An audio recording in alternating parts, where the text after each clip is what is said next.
welcome to the Change Guru. This is a place where we have a weekly conversation about midlife. And I'm wondering if you have ever been thinking that there are a lot of similarities between what it was like for us as adolescents compared to what it's like going through perimenopause or menopause. I know for me, I'm just seeing so many comparisons, and I really love thinking about it. You know, there's the hormonal thing. I've definitely got the hormonal zits today that really parallels my teenage experience.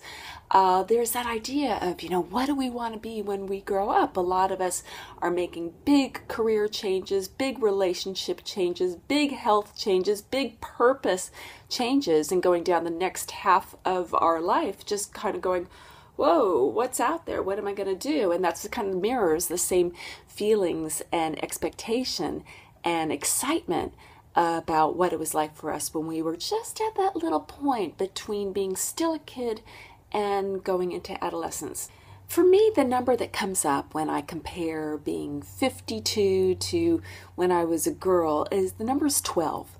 12!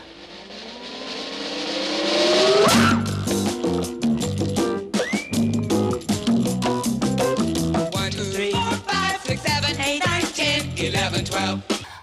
12 to me is like I was still a kid, but I was just kind of coming into myself. I was just feeling more independent and gathering my own interests. And it was the time before, boys came into the picture or before jobs came into the picture. It was just kind of this sense of innocent discovery. And what I really, really love to do now is look back and draw inspiration from that 12-year-old girl, looking at what she loved to do, what pushed her buttons, what made her excited about living in the world, and what were the things that she did, to feel good about herself. I really continually draw inspiration from it. If you're asking kind of questions like, what do I want to be when I grow up? What am I going to do for the next half of my life? I invite you to go back to that young girl who was just starting to come out into her own, not an adult,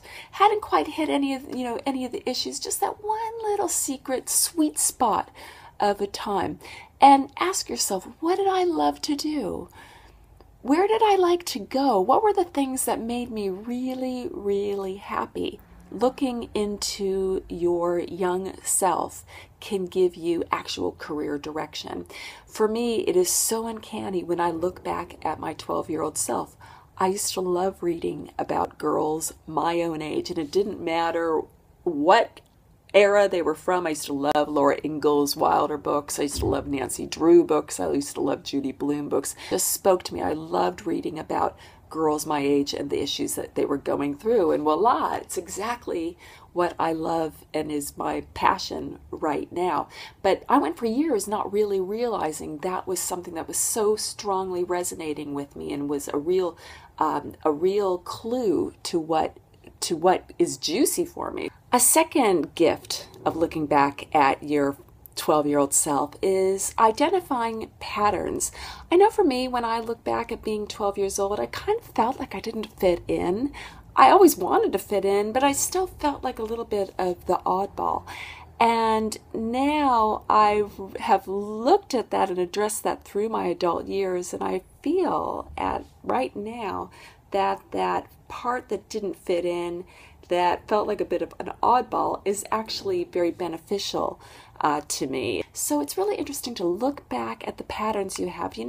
Were you a shy young girl? Were you really super social? How have you nurtured or accepted or come to terms with those kind of things? This is a really great time to reconcile those patterns, to reconcile them or to thoroughly appreciate them. But that's another gift of the 12-year-old self. And the third thing that I really love from my 12-year-old self is that my 12-year-old self gave me clues to a hiding place. A lot of us are so damn busy that we don't really have time to steal just a few moments to recharge our batteries. Maybe the only place is in bed under the covers.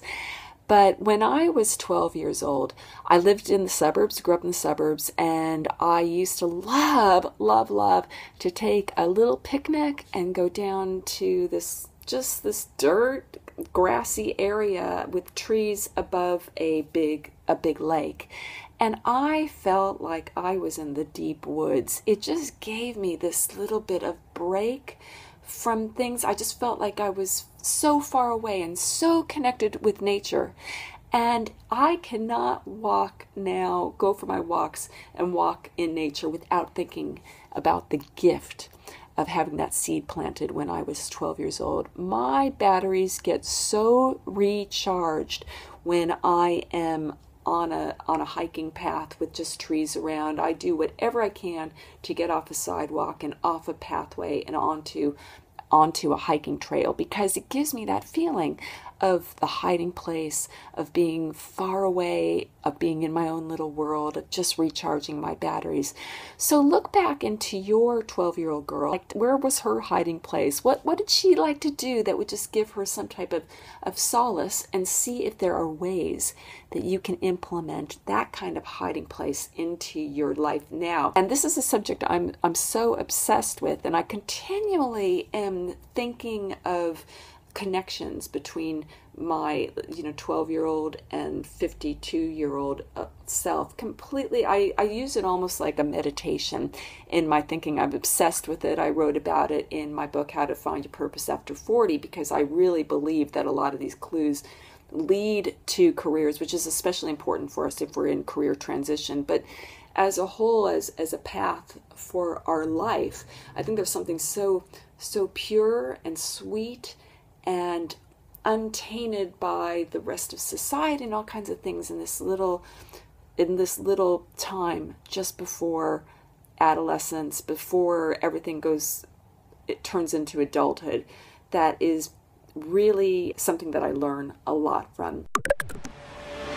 My question to you for this week is, what have you learned from your 12-year-old self? Or what comes to mind that you can kind of nurture in your life right now? What do you want to be when you grow up? What kind of guidance can you get from your 12-year-old? I'd love to know. So post your comments below.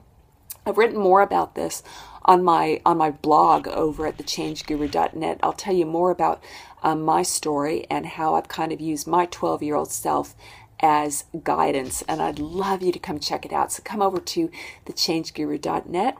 Now, if you haven't subscribed to my videos, I would love you to do it. Subscribe, share with them with your friends. Just hit the subscribe button. I'm going to say it's right here. Yeah, I do these videos every single week, and I don't want you to miss any. Thank you so much for watching. I really hope that you can have a little talk with that 12-year-old, and I look forward to talking with you next week. Bye for now. You are the guru of your own midlife change. Gotta take it and own it. Don't be restricted by age.